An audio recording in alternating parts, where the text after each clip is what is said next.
Hi everyone. Today we are going to see sum number 22. Sum number 22 in dissolution of partnership firm. Ashish Kanav were partners in a firm sharing the profits and losses 3:2. Trade creditors EPF Employees Provident Fund கொடுத்துருக்காங்க. Mrs Ashish loan provide பண்ணியிருக்காங்க. கனவு loan இது வந்து Mrs Ashish loan வந்து third parties loan, but கனவு loan வந்து partners loan. Workman compensation fund, investment fluctuation reserve, capital account. Asset side வந்து bank, stock, debtors, furniture, plant, investments, profit and loss. And the above date they decided to dissolve their firm. அதாவது ஆஷிஷ் வந்து ஃபர்னிச்சரை 38,000க்கு எடுத்துக்கிறாரு and ஆஷிஷோட மிஸ்ஸஸோட லோனை பே பண்ணிக்கிறாரு. So நம்ம இதை வந்து பார்ட்னர்ஸோடைய outsiders லோனை partner பே பண்ணிக்கிறேன்னு சொல்கிறாரு. ஸோ இதை நம்ம கணக்கில் கொண்டு வரணும்.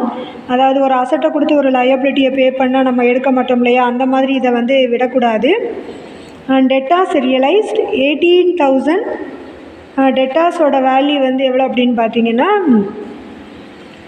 டெட்டாஸ் வந்து 19,000 இருக்குது, பட் 18,500க்கு நம்ம ரியலைஸ் பண்ணுறோம். அடுத்து பிளான்ட்டு ரியலைஸ்டு 10% மோர். அதாவது 10% மோர்னா 2,10,000க்கு இது வந்து 100%. 100%க்கு 210னா 110க்கு எவ்வளோன்னு கண்டுபிடிச்சோன்னா அதை நம்ம எவ்வளோ 10% அதிகமாக நம்ம விற்றுருக்கோம் அந்த வேல்யூ நமக்கு கிடச்சிரும். அண்ட் தென்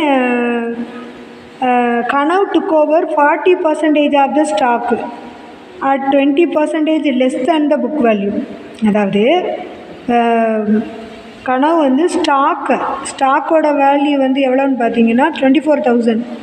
அந்த 24,000ல் 40% எடுத்துக்கிட்டாரு, அதையும் 20% less than the book value எடுத்துக்கிட்டாரு.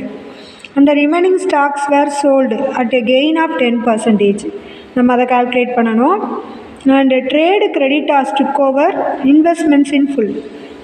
ஒரு லயபிலிட்டியை கொடுத்து ஒரு லயபிலிட்டியை ஒரு அசட்ஸை கொடுத்து நம்ம பே பண்ணோன்னா அந்த எஃபெக்டை நம்ம இங்கே ரியலைசேஷனில் எழுத வேண்டிய அவசியம் இல்லை. ஸோ இந்த டிக்கு வந்து no entry, no posting. And கனவு agreed to take over the responsibility of completion of the dissolution. இந்த டிசல்யூஷன் ஒர்க் எல்லாமே கனவு பார்க்குறாரு.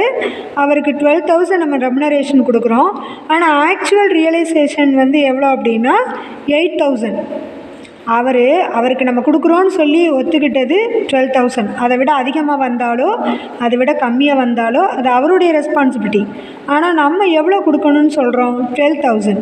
ஸோ அந்த 12,000 தான் ரியலைசேஷன் எக்ஸ்பென்சஸாக நம்ம எடுத்துக்கிடணும்.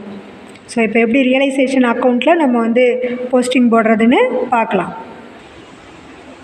ரியலைசேஷன் அக்கௌண்ட்டில் அசட்ஸ் எல்லாம் டெபிட் சைடு நம்ம வந்து ட்ரான்ஸ்ஃபர் பண்ணிட்டோம்.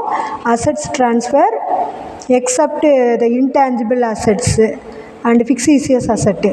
So stock, debtors, furniture, plant, investment.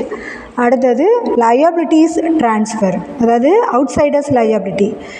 Trade creditors, EPF, Mrs Ashish loan, அவங்க வந்து தேர்ட் பார்ட்டி. ஸோ இதெல்லாம் ஆட் பண்ணிக்கிறோம். டோட்டல் அசட்ஸ் ட்ரான்ஸ்ஃபர் வந்து 3,25,000.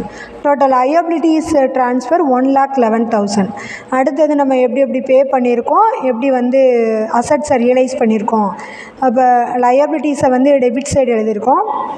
மிஸ்ஸஸ் ஆசிஸோட லோனை மிஸ்டர் ஆசிஸ் எடுத்துக்கிறேன்னு சொல்லிட்டாரு, அவர் பே பண்ணிக்கிறேன்னாரு. ஓகே, அது வந்து ஒரு 9,000. அண்ட் தென் கனவு கேபிட்டல், அதாவது ரெமுனரேஷன் கொடுக்குறோம். கனவு வந்து இந்த பிஸ்னஸோட வேலைகளெல்லாம் அவர் பார்க்குறேன்னு சொல்கிறாரு. ஸோ அவருக்கு நம்ம கொடுக்கக்கூடிய ரெமுனரேஷன் 12,000. சம்பளம் வந்து ஒரு 8,000 கொடுத்துருக்காங்க ஆக்சுவல் எக்ஸ்பென்சஸ்ன்னு. அதை நம்ம கன்சிடர் பண்ணக்கூடாது. ஏன்னா நம்ம வந்து அக்ரிமெண்ட் எப்படி போட்டோம் அப்படின்னா, அந்த பிஸ்னஸோடைய இந்த டிசல்யூஷன் சம்மந்தமாக எல்லா வேலைகளையும் நீங்கள் பார்த்துக்கோங்க அப்படின்னு சொல்லி அவரை நியமிக்கிறோம். அப்போ அவருக்கு 12,000 கொடுக்குறேன்னு சொல்கிறோம். அவர் அந்த செலவுகளை ஆக்சுவலாக செஞ்சது கம்மியாகவோ அதிகமாகவோ இருந்தாலும் நம்ம எவ்வளோ கொடுத்தோமோ அதை தான் நம்ம அக்கௌண்ட்டில் போடணும். ஸோ 12,000. அடுத்தது இபிஎஃப் எம்ப்ளாயீஸ் ப்ராவிடென்ட் ஃபண்டு 60,000 நம்ம பே பண்ணி தான் ஆகணும். அடுத்து நெக்ஸ்ட் ஒன் அசட்ஸை ரியலைஸ் பண்ணுறது இன்வெஸ்ட்மெண்ட் ஃப்ளக்சுவேஷன் ரிசர்வ் அது ஒரு 4,000. ஏன்னா இன்வெஸ்ட்மெண்ட்டை நம்ம எழுதக்கூடாது. இன்வெஸ்ட்மெண்ட் ஃப்ளக்சுவேஷன் ரிசர்வ் அது வந்து நம்ம எடுத்து வச்சது எவ்வளவுனா 20,000. அண்ட் தென் ஆக்சுவல் இன்வெஸ்ட்மெண்ட்டை வந்து யார் எடுத்துக்கிட்டாங்க அப்படின்னு பார்த்தோன்னா ட்ரேடு கிரெடிட்டார்ஸ் வந்து 42,000 இன்வெஸ்ட்மெண்ட்ஸோட வேல்யூ வந்து 32,000 தான். ஸோ இன்வெஸ்ட்மெண்ட் ஃப்ளக்சுவேஷன் ரிசர்வ் வந்து 4,000. அண்ட் ஆஷிஷ் கேபிட்டல் வந்து அவருடைய என்ன எடுத்துக்கிறாரு அப்படின்னா ஆஷிஷ் வந்து ஃபர்னிச்சரை எடுத்துக்கிறாரு 38,000. And debtors realized 19,000 debtors, but 18,500க்கு நம்ம ரியலைஸ் பண்ணுறோம். அடுத்தது பிளான்ட்டு பார்த்திங்கன்னா அது வந்து 10% அதிகமாக நம்ம எடுத்துருக்கோம். இந்த கால்குலேஷன் நான் போட்டிருக்கேன். 2,10,000 இன்ட்டு 110/100 231,000க்கு ரியலைஸ் பண்ணியிருக்கோம். அதே மாதிரி ஸ்டாக்கை வந்து நம்ம 40% யார் எடுத்துக்கிட்டாங்க அப்படின்னு பார்த்தோன்னா பார்ட்னர் எடுத்துக்கிட்டாரு. மிச்சம் 60% விற்றுட்டோம். அந்த விற்றதில் வந்து 24,000 இன்ட்டு 60/100 எவ்வளோன்னு கண்டுபிடிக்கிறோம். அதை 10% லாபத்துக்கு நம்ம சேல்ஸ் பண்ணியிருக்கோம். அதை தான் நம்ம கண்டுபிடிச்சிருக்கோம் 15,840. அடுத்து ஸ்டாக்கை வந்து கனவு எடுத்துக்கிட்டாரா 40%, அதோட வேல்யூ அதில் எவ்வளோ 24,000 இன்ட்டு 40/100 அது வந்து 7,680. ஸோ நம்ம அசட் சைடு லைபிலிட்டி சைடு வந்து நம்ம ட்ரான்ஸ்ஃபர் பண்ணிவிட்டு அதை பே பண்ணுறோம் ரியலைஸ் பண்ணுறோம் அப்படின்னா நமக்கு கிடைச்ச ப்ராஃபிட் 20,020.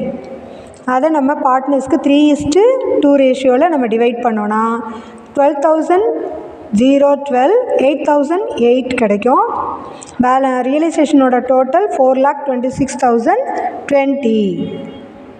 ஸோ இந்த சம் உங்களுக்கு புரிஞ்சிருச்சுன்னா சப்ஸ்கிரைப் பண்ணுங்கள், லைக் பண்ணுங்கள், சப்ஸ்கிரைப் பண்ணுங்கள். அப்போ தான் நான் போடுற வீடியோஸ் உங்களுக்கு தொடர்ந்து கிடச்சிக்கிட்டே இருக்கும். தேங்க்யூ.